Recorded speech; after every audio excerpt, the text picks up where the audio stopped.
Alright, what's up guys? So finally, I'm back home. I have the board, and we can start writing again. So in my recent ones, I talked about Sparta and Athenian and my democracy. But now we're going to talk about two very different ones: democracy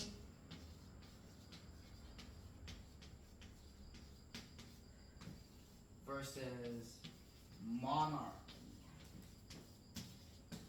So democracy, monarchy. Democracy associated with countries like America. Monarchy associated with European countries, like France, Britain, Spain, Portugal, and yes, they were all monarchies. But first, let's figure this out. So democracy is rule of the people.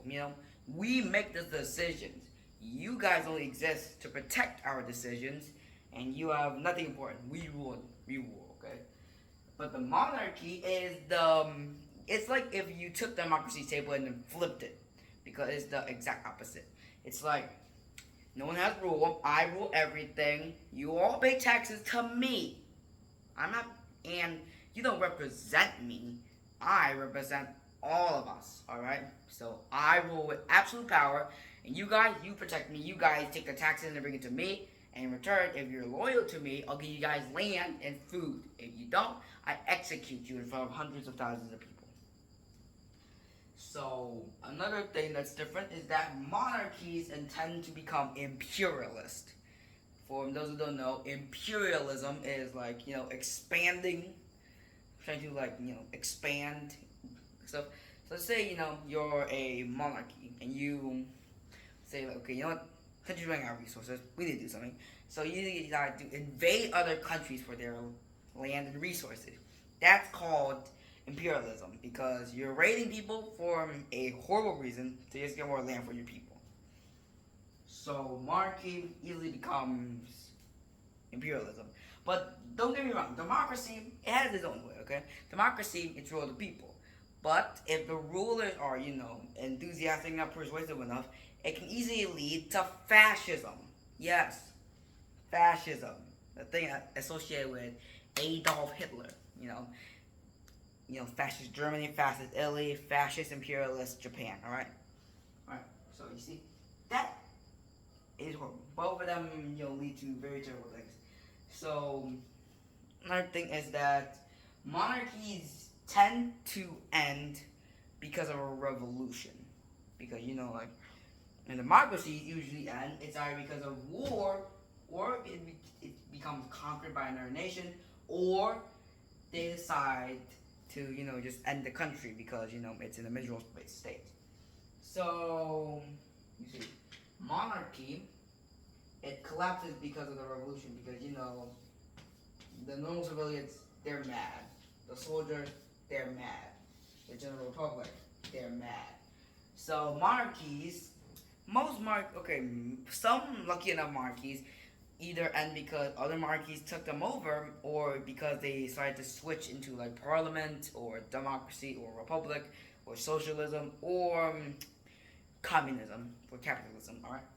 So monarchy, but most famous monarchies, like for example, 18th and 17th century France, Great Britain, and the Russian Empire, they all ended because of a revolution. Russia being the Lenin's October Revolution, Britain being when King James signs some sort of what's it paper? I don't know. Okay, I don't research it that well. Okay, and France being Napoleon.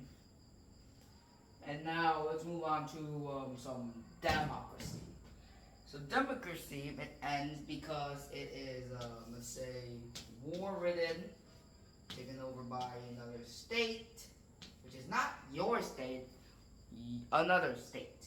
Or it's because they decide to convert into a different ideology, right? So you can see, big differences.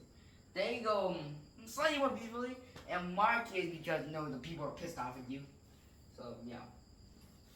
And one final thing I'm going to say to end this video is that in democracy, you usually have a president or a prime minister, and they are elected. They are not like from the same blood. So let's say in 1955, this guy is elected as prime minister, and usually there is also a vice president. All right.